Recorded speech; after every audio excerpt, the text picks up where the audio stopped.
नमस्कार. लक्षवेधीमध्ये आपल्या सगळ्यांचं स्वागत. मी प्रसाद काथे. पॅलेस्टाईन आणि इस्रायलमध्ये सुरू असलेला संघर्ष जागतिक पातळीवर विविध प्रकारे चर्चेत आलेला आहे. काही घटक इस्रायलच्या बाजूने आहेत, काही घटक पॅलेस्टाईनच्या बाजूने आहेत. यातला एक महत्त्वाचा बदल यावेळेला दिसतोय तो म्हणजे असा की संयुक्त अरब अमिरातीनं चक्क इस्रायलच्या पाठीशी उभं राहणं पसंत केलेलं आहे. संपूर्ण जगाला याच्यामुळे संयुक्त अरब अमिरातीनं दिलेला संदेश स्पष्ट आहे आणि तो दहशतवादाच्या विरोधात आहे. असं असताना भारतात मात्र वेगळी परिस्थिती समोर येते.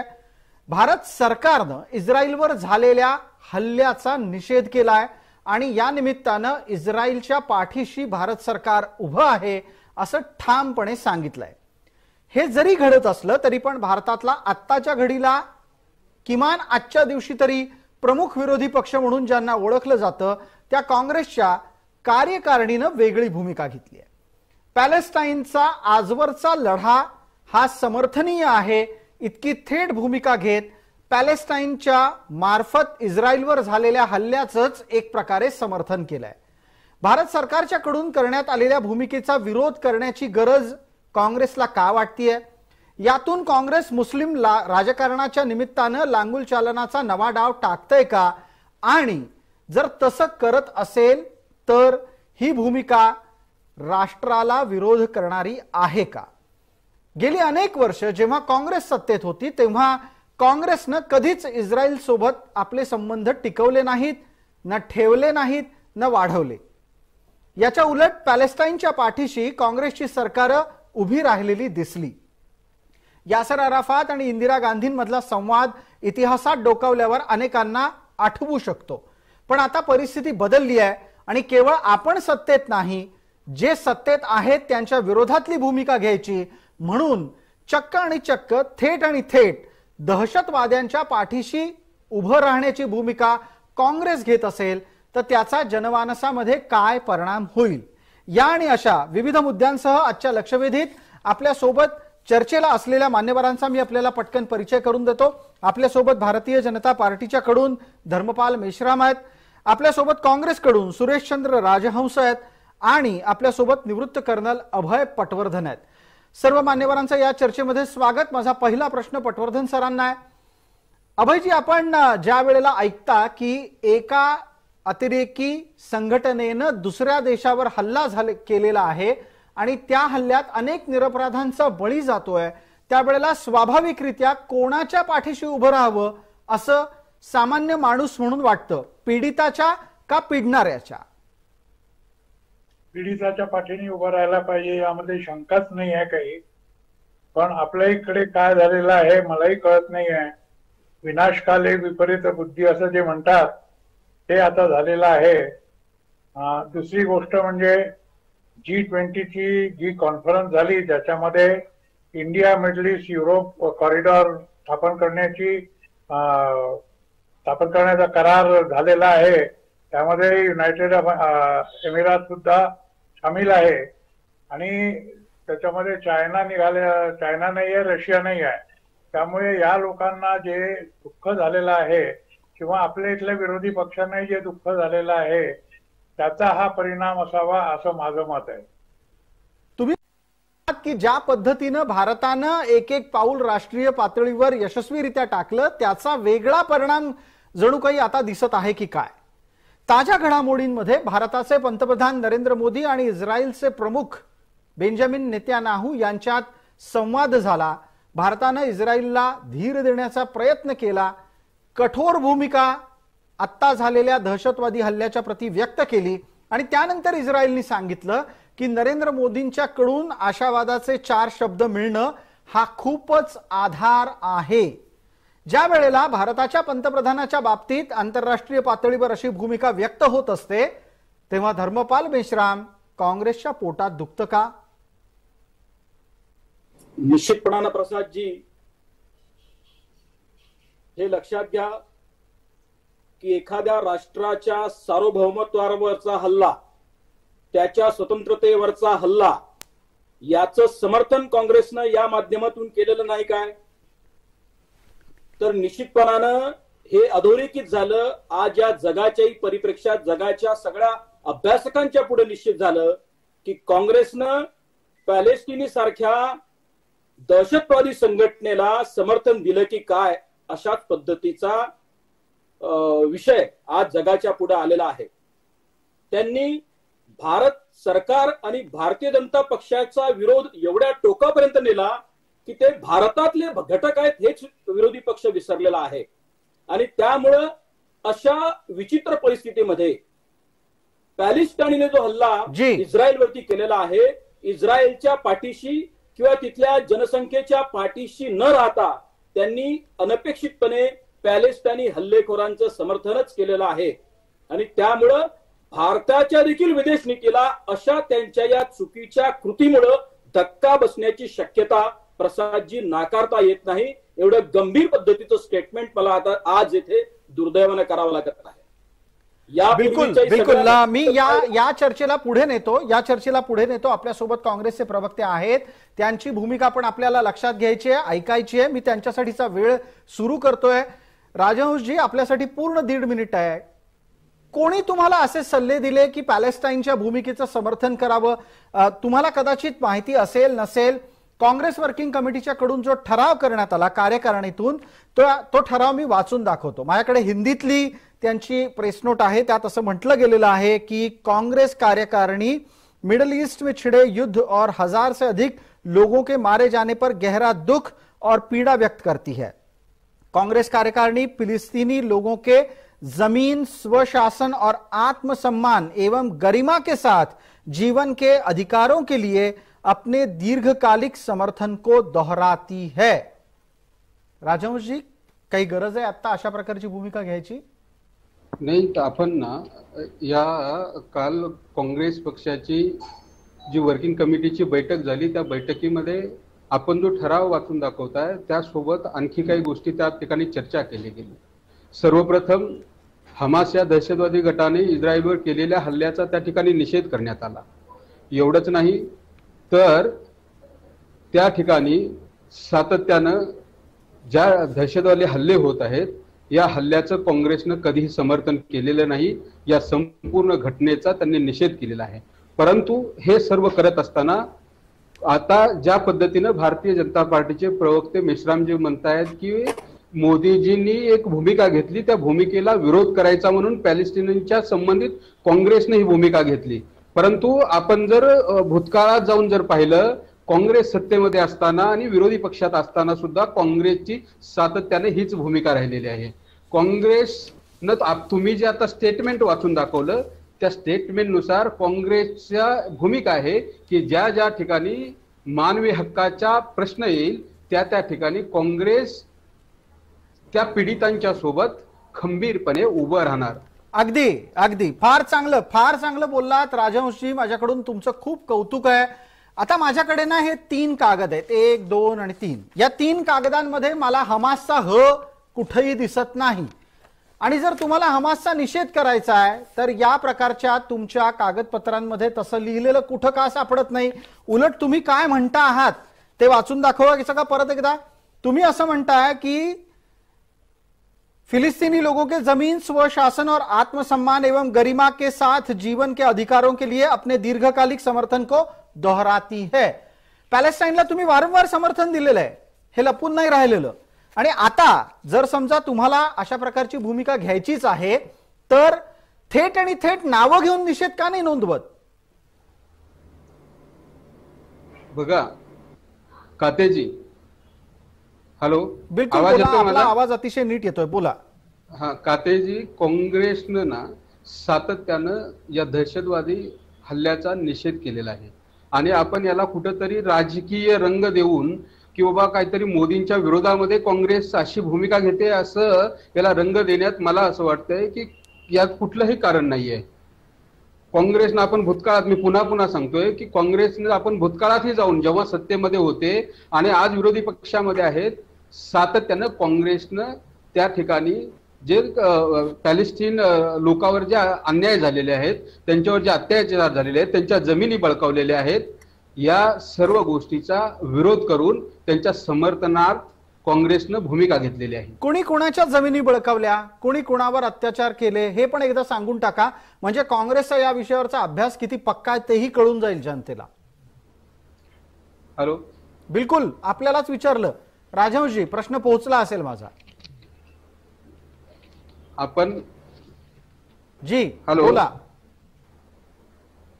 कदाचित माझा प्रश्न आता ऐकायला गेलेला नसेल, पण या निमित्तानं काँग्रेस जी भूमिका मांडताय ती घेऊन मी आपल्या सोबत असलेल्या निवृत्त कर्नल अभय पटवर्धन यांच्यापर्यंत पोहोचतो. अभयजी, काँग्रेस म्हणते की फिलिस्तीनचं समर्थन केलं, पॅलेस्टाईनचं समर्थन केलं, तर त्यात नवीन काय केलं?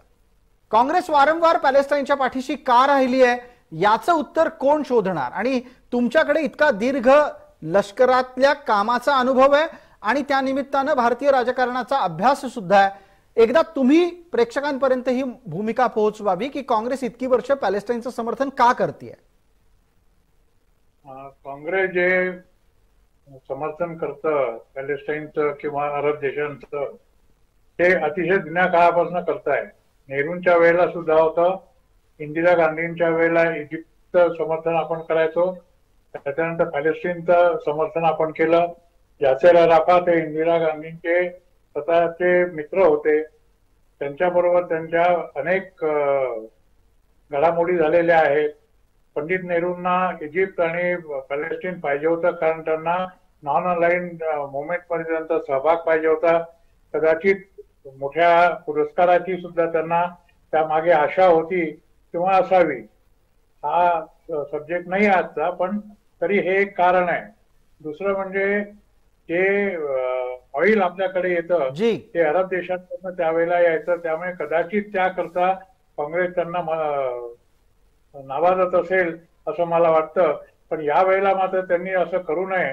इस्रायलमध्ये एवढा मोठा उद्रेक चालू आहे नेतन्याहू सरकारच्या अगेन्स्टमध्ये की न्यायिक संस्थांचा जे पॉवर्स आहेत ते कट करायच्या मार्गात आहे आणि पूर्ण इस्रायलमध्ये त्याचे 2 पोर्शन झालेले आहेत.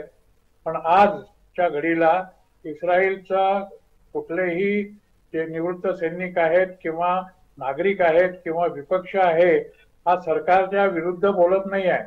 आपल्या इथे कोणाला काही देणं घेणं नाहीये, तरी भारतामध्ये 2 गट पडलेले आहेत. त्याचे काय परिणाम होतील आणि पुढे हे कसं काय टर्न गेलंय हे हा जर विचार केला तर थोडासा थरकाप उडतो. बिलकुल, आपण व्यक्त केलेली चिंता निश्चित गंभीर आहे आणि ती भारतामध्ये ज्या प्रकारची मतपेरणी होती आहे त्याच्यासाठी चिंतेची आहे. धर्मपाल मेश्राम, मला थेट आपल्याला हे विचारायचं आहे की जे काही काँग्रेसकडून केलं जाते ते केवळ आणि केवळ भारतातल्या मुसलमानांना गोंजारण्यासाठी आहे का? हो, खरं आहे. हे मतपेटीचं राजकारण करण्याच्या प्रयत्नामध्ये तुष्टीकरणाकडे पुन्हा पुन्हा जाण्याचा यांचा प्रयत्न आहे. यांनी ज्या पद्धतीनं ओसामा बिनच्या लादेनच्या संदर्भात कधी भूमिका घेतली काय? नाही. अमेरिकेच्या याच्या आतंकवादी हल्ल्याच्या विरुद्धची भूमिका घेतली काय? नाही. तर काँग्रेसच्या वर्किंग कमिटीमध्ये थेट पॅलेस्टाईनने केलेल्या हल्ल्याचं समर्थन त्यांनी अशा पद्धतीने केलेलं आहे. हे कोणत्या गोष्टीकडे इंगित करतं, काय दर्शवतं? तर यांना जगभरातल्या मुस्लिम देशांना जोडणे आणि भारतातल्या मुस्लिमांना गोंजारणे, तुष्टीकरण करणे या पद्धतीचं राजकारण काँग्रेसनं आजवर केलेलं आहे. आणि त्याच्याही पुढे जाताना एखाद्या देशाच्या जातीपातीचं राजकारण करणं हा बीजेपीचा डीएनए आहे. उगाच काहीतरी म्हणजे आपण चर्चा करतोय, एका आंतरराष्ट्रीय हल्ल्यावर आपण चर्चा करतोय. देशामध्ये मणिपूर सारखं राज्य जळतोय, त्या ठिकाणच्या लोकांचे मुर्दे पडतायत. त्या विषयावर देशाचे पंतप्रधान मणिपूरचा म सुद्धा काढायला तयार नाहीत. त्याच्यासाठी विरोधी पक्षाला अविश्वास ठराव मांडावा लागला. तेव्हा 2-3 मिनिटं देशाचे पंतप्रधान बोलतात आणि आंतरराष्ट्रीय मार्केटमध्ये स्वतःची छबी सुधारण्यासाठी या देशाचे पंतप्रधान सातत्यानं अशा पद्धतीची भूमिका अगदी 7 तासामध्ये त्या ठिकाणी देशाचे पंतप्रधान बोलतायत. आणि पुन्हा एकदा आम्ही सांगतो, काँग्रेसनं सातत्यानं विकासाच्या मुद्द्याला केंद्रित ठेवून देशाचं राजकारण केलेलं आहे. जातीपातीचं राजकारण करणं हा भाजपाचा एक मोठा अजेंडा आहे. पद्धतीच्या विरुद्ध बोलत नाहीये. एक मिनिट, याच्यात 1 मिनिट हस्तक्षेप करतो पटकन. राजहंसजी, आपण जो मुद्दा मांडलात तो अपेक्षितच होता या चर्चेमध्ये. मणिपूरचा मुद्दा आणल्याशिवाय काँग्रेसकडून या मुद्द्यातला आणि या चर्चेतला सहभाग संपणार नाही हे आम्हाला माहित होतं. फक्त राजहंसजी, आपल्याला एक छोटीशी आठवण करून द्यायची आहे की भारताच्या पंतप्रधानांनी मणिपूर प्रश्नी संसदेत, लोकसभेत वक्तव्य केलेलं आहे. आणखीन अजून काय करायला पाहिजे? देशातल्या लोकशाहीचं सर्वात मोठं मंदिर हे जर संसद असेल, संसदेतलं एक सभागृह लोकसभा असेल, तर लोकसभेत भारताचे पंतप्रधान नरेंद्र मोदी मणिपूर विषयी बोललेले आहेत. केंद्रीय गृहमंत्र्यांनी त्याच्यावर बोललेलं आहे. आणखीन काय करायचं हा मुद्दा आहे. मला आता याच्यावर आपलं उत्तर पटकन 30 सेकंदात अपेक्षित आहे. राजहंसजी, हे बघा, हे किमान फरक मेश्रामजी मला तात्याजी माझा वेळ सुरू होतोय ना. बिलकुल मेश्रामजी 1 मिनिटभर थांबा. मेश्रामजी 1 मिनिटभर थांबा. एकदा आपण काँग्रेसच्याकडून ऐकून घेऊयात की पंतप्रधानांनी संसदेत मांडलेली भूमिका त्यांना ऐकायला येत नाही का ते विसरून गेलेले आहेत? कातेजी, आपण पंतप्रधान किंवा देशाचे गृहमंत्री संसद भवनामध्ये बोलले हे ऐकलं आणि कोणी विसरलेलं नाही. परंतु त्यांना ते बोलायला विरोधी पक्षांनी भाग पाडलं. विरोधी पक्षाला लोकशाहीचं सर्वात मोठं जे हत्यार आहे त्या संविधानामध्ये असलेल्या तरतुदीचा वापर करून त्या ठिकाणी अविश्वास ठराव मांडावा लागला आणि त्याच्यामध्ये पंतप्रधानाची इच्छा नसताना मणिपूरच्या विषयावर चर्चा करावी लागली. आणि मणिपूरच्या संबंधित जो अविश्वास ठराव होता त्यावर देशाचे पंतप्रधान आणि गृहमंत्र्यांची जी भाषणं ऐकली तर त्याच्यावर 2-3 मिनिटाचा वेळ सोडला तर संपूर्ण भाषण हे एखाद्या निवडणूक प्रचाराला शोभेल अशी भाषणं होती त्यांची. ठीक आहे, म्हणून आता आपण आपल्या इस्रायल आणि पॅलेस्टाईन या मुद्द्यापर्यंत येऊया. तुमच्या लेखी विरोधकांनी मोदींना मणिपूरवर बोलायला भाग पाडलं, पण दुसरं हेही विसरून चालणार नाही धर्मपाल मेश्राम की ज्या वेळेला मोदी बोलायला उभे राहिले तेव्हा न ऐकता विरोधक बाहेर निघून गेले होते. आपण आपल्या मूळ मुद्द्याकडे परत येऊ. धर्मपाल मेश्राम यांनी एक महत्वाचा आक्षेप चर्चेमध्ये नोंदवला की भारतातल्या मुसलमानांना बरं वाटावं म्हणून काँग्रेस ही इजिप्त आणि पॅलेस्टाईन अर्थात या 2 मुस्लिम राष्ट्रांच्या लांगुल चालनाची भूमिका घेते. मला राजहंसजी आपल्याकडून उत्तर त्याचं हवंच आहे, पण तत्पूर्वी पटकन एक संधी मी आपल्यासोबत धर्मपाल मेश्राम आहेत त्यांना देतो. मेश्राम साहेब, 1 मिनिटात उत्तर द्या. अशा प्रकारची भूमिका मांडून भारतातल्या मुसलमानांना भारतापासून तोडण्याची भूमिका काँग्रेस घेते का? एकतर प्रसादजी, आज इस्रायल आणि पॅलेस्टाईन आणि त्यात आता उडी मारली इराण आणि आणखी आजूबाजूच्या ज्या सगळ्या आतंकवादी मुस्लिम संघटना विशेषत्वाने या आगीत तेल ओतण्याचं काम करत असताना काँग्रेसने अशा पद्धतीची भूमिका घेणे हे देशाला विभाजनाकडे नेण्याचा प्रकार आहे. ते भारतीय जनता पक्षाचा किंवा नरेंद्रजी मोदी यांचा विरोध करत नसून स्वतंत्र भारताच्या, सार्वभौम भारताच्या, संविधानिक भारताच्या सार्वभौमत्वाचा विरोध करताना त्या भारत देशाच्या संकल्पनेला, मूळ संकल्पनेला विरोध करतायत. आणि त्यामुळे अशा पद्धतीचे विचार मांडून काँग्रेसनं एवढी मोठी चूक केलेली आहे की त्यांना ती जरा कालांतराने जरी उमगली तरी खूप बरं होईल. या देशावर त्यांचं कर्ज होईल, एवढं माझं मत या ठिकाणी आहे. जी, मला या मुद्द्याला घेऊन राजहंस यांचं उत्तर घ्यायचंच आहे. त्याच्यानंतर आपण अभय पटवर्धन सरांपर्यंत पोहोचू. राजहंसजी, ज्या पद्धतीची भूमिका तुम्ही मांडता आहात ती तुमच्या राजकारणासाठी सोयीची असू शकते, ती देशाला परवडणारी आहे का? तुम्हाला असं वाटतं की जर काँग्रेसची भूमिका ही पॅलेस्टाईनच्या समर्थनातली असेल तर भारतानं पण आता पॅलेस्टाईनच्या पाठीशी उभं राहायला पाहिजे? जे काही नरेंद्र मोदींनी इस्रायलचं समर्थन केलं ते चूक आहे असं काँग्रेसला वाटतं? कातेजी, काँग्रेसनं कधीही, मी सर्वप्रथम मेश्राम यांच्या प्रश्नाचं उत्तर देतो. त्यांचं जे म्हणणं आहे की काँग्रेस हे मतदानावर डोळा ठेवून अशा पद्धतीची भूमिकेहून देशाचं विभाजन करण्याचं काम करते, हे अत्यंत चुकीचं स्टेटमेंट आहे. आपण पाहिलं असेल की काँग्रेस सातत्यानं म्हणते ज्या ज्या ठिकाणी मानवी हक्काचा प्रश्न येतो त्या ठिकाणी अशा पद्धतीची भूमिका काँग्रेस सातत्याने घेणार. आणि खऱ्या अर्थाने जर देशातील हिंदू मुसलमानाचं विभाजन करण्याचं जर पाप जर कोण करत असेल तर ती भारतीय जनता पार्टी करत आहे. आणि हे संपूर्ण देशानं पाहिलं आहे. देशाच्या संसद भवनामध्ये भारतीय जनता पार्टीचा खासदार हे कटेले, हे आतंकवादी अशा पद्धतीची भूमिका घेऊन बोलत असेल ते संपूर्ण देशानं आणि जगानं पाहिलेलं आहे. त्याच्या आधी दानिश अली काय बोलले हेही आपण ऐकलं असेल कदाचित. असो, तो आत्ताचा मुद्दा नाही. आपण मुद्द्यापर्यंत येऊया. तुम्ही तुमची भूमिका मांडली आहे. मला वेळ मर्यादेमध्ये पटकन कर्नल अभय पटवर्धन सरांपर्यंत पोहोचायचं आहे. पटवर्धन सर, माझा आवाज आणि प्रश्न आपल्यापर्यंत थेट आणि स्पष्ट ऐकायला आपल्याला येईल अशी अपेक्षा आहे. मी आपल्याला विचारू इच्छितो की जर समजा आपण अशा पद्धतीची भूमिका एखाद्या राजकीय पक्षाच्या माध्यमातून जी देशाच्या सरकारनं घेतलेल्या विरोधातली आहे ती पाहत असू, तर त्यानं जनतेत जाणारे संकेत काय? त्यांना जनतेत जाणारा फक्त एकच संदेश आहे, तो म्हणजे या देशामध्ये लोक देशाचा विचार न करता किंवा विपक्ष देशाचा विचार न करता स्वतःच्या स्वार्थाचा विचार करतो. जसं मी मगाशी सांगितलं की जिथे हे युद्ध चालू आहे तिथे सुद्धा सगळे लोक एकत्र आलेले आहेत इस्रायलमध्ये. ते सरकार 10 दिवसापूर्वी पडणार होतं अशी कंडिशन निर्माण झाली होती. विपक्षांनी ती केलेली होती. तिथे निदर्शनं चालू होती, तिथे हरताळ चालू होता, पण ते त्याच्यातनं सावरले आणि सरकारच्या मागे उभे राहिलेले आहेत. जे काही भांडायचं ते नंतर भांडू असं म्हणतात.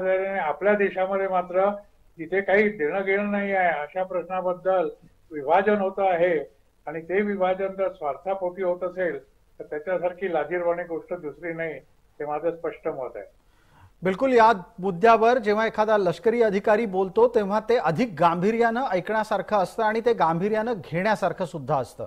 मला आपल्यासोबत भारतीय जनता पार्टी आणि काँग्रेसचे दोन्ही प्रवक्ते आहेत, त्या दोघांनाही ही विनंती करायची आहे की राष्ट्रीय अस्मिता आणि राष्ट्रीय भूमिका याच्या बाबतीत गोंधळाची परिस्थिती कोणीही तयार करू नये.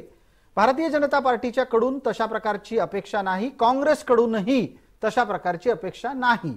मग धर्मपाल मेश्राम, आपल्याला प्रश्न आहे की ज्या वेळेला पीडिताच्या पाठीशी उभं राहायचं हा एक सर्वसामान्य माणुसकीचा संकेत असताना इस्रायलच्या पाठीशी न उभं राहणाऱ्या काँग्रेसला जनता धडा शिकवेल का?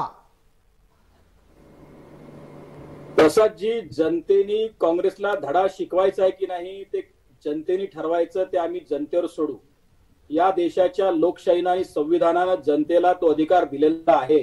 पण आज इस्रायल आणि पॅलेस्तीन अशी परिस्थिती असताना आणि जागतिक स्तरावरती अशी युद्धाची स्थिती निर्माण झालेली असताना एखाद्या 50 वर्षापेक्षा जास्त कार्यकाळ सत्ता भोगलेल्या राजकीय पक्षानं अशा पद्धतीची भूमिका घेणं हे या देशाच्या भारत देशाच्या सार्वभौमत्वाला, अखंडत्वाला आणि स्वतंत्रतेलाही धक्का पोचवण्यासारखा आहे. ठीक आहे. या आरोपावर पटकन एका मिनिटात काँग्रेसची प्रतिक्रिया येते. आपल्यासोबत राजहंसजी आहेत, आपण बोलणार आहात. आपला वेळ सुरू होतोय.